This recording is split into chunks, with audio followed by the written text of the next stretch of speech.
The uncharted planet, a strange twilight world in variable orbit, where Doctor Who and Leela, on a mission to discover the medicinal capabilities of a rare Zorkan mountain weed, have their peaceful study suddenly and rudely interrupted.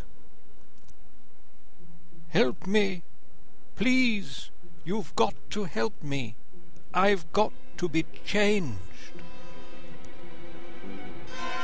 I am Crass.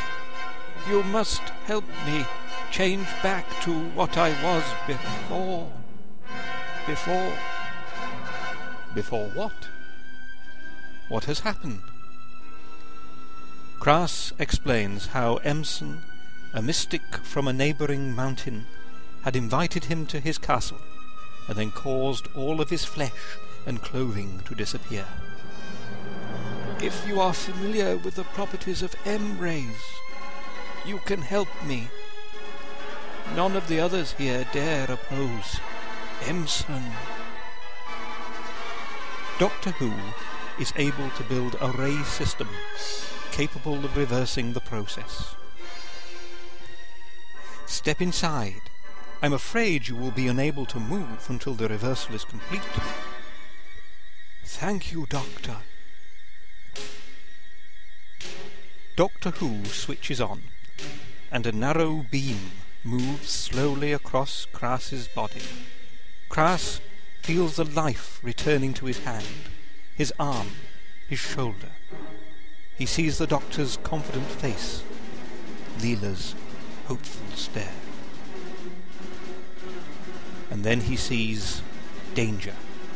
Gurk, Emsone's trusted assistant, appears in the doorway. Crass tries to speak. He tries to cry out and warn the Doctor. He tries to move, to point, but he cannot. Crass is helpless as Gurk comes nearer and nearer. Yes, it seems to be coming along nicely. Until... yes, we'll soon be... Oh! Leela leaps to the attack.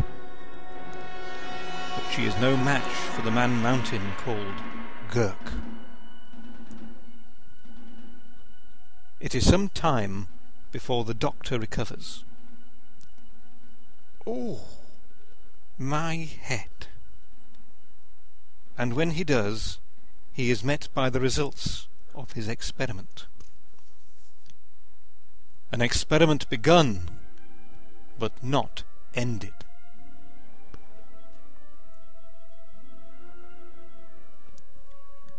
Where's Leela? Gurk has taken her to Emsone. Come on, I've got a hover car outside.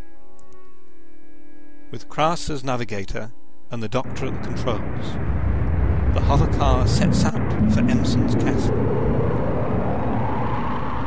We go between those two peaks and then cross the swamp. But as they approach Emsone's lair, strange thoughts invading my head, telling me to go down to the swamp. The hover car swoops low over the swamp. Can't think straight, can't think, can't. Suddenly,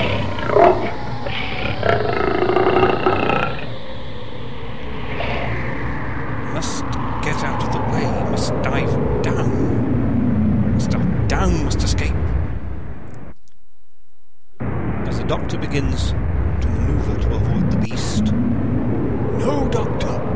Keep flying! It's just an illusion to make you swerve and crash. Crass is right. The hovercar passes straight through the swamp creature. Emsone is trying to take over my mind. I must concentrate. With no further attacks on his mind, the Doctor is able to land safely outside Emsone's castle. Look, Doctor! The doors are open. Then he was expecting us. I've got to blot Emsone's thoughts from my mind until we get to him.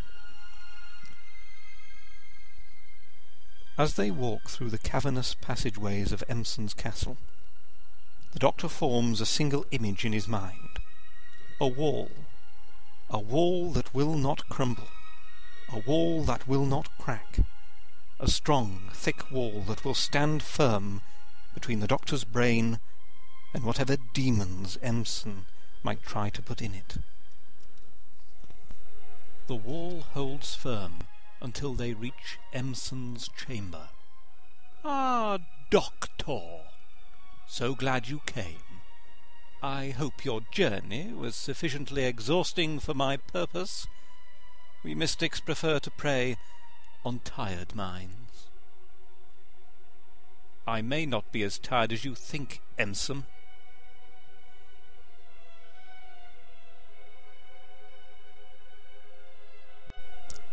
"We shall see. I have lured you here in this enervating fashion for a reason, Doctor.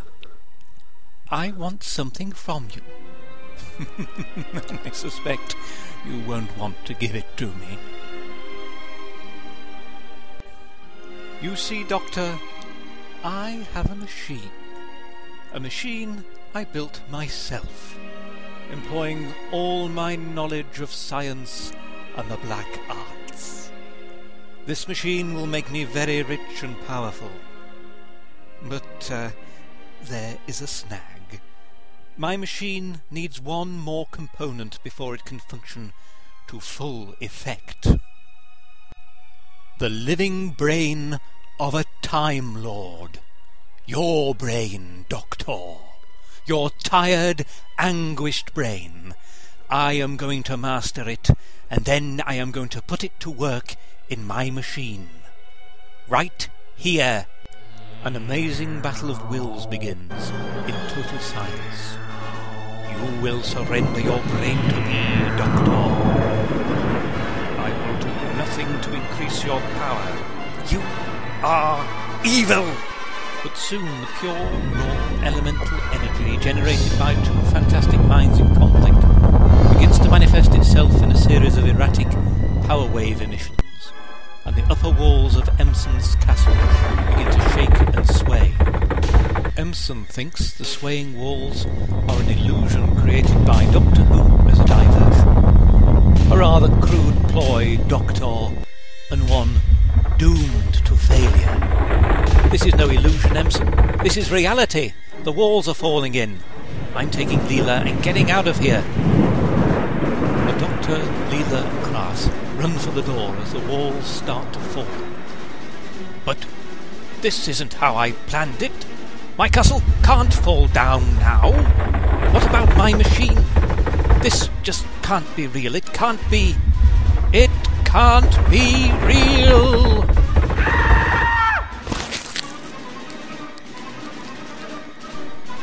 They just get clear in time. That was close. Yes, that madman had tremendous psychic powers. "But not enough to defeat you, eh, Doctor?" Later, when the Doctor had completely restored Krasus's body.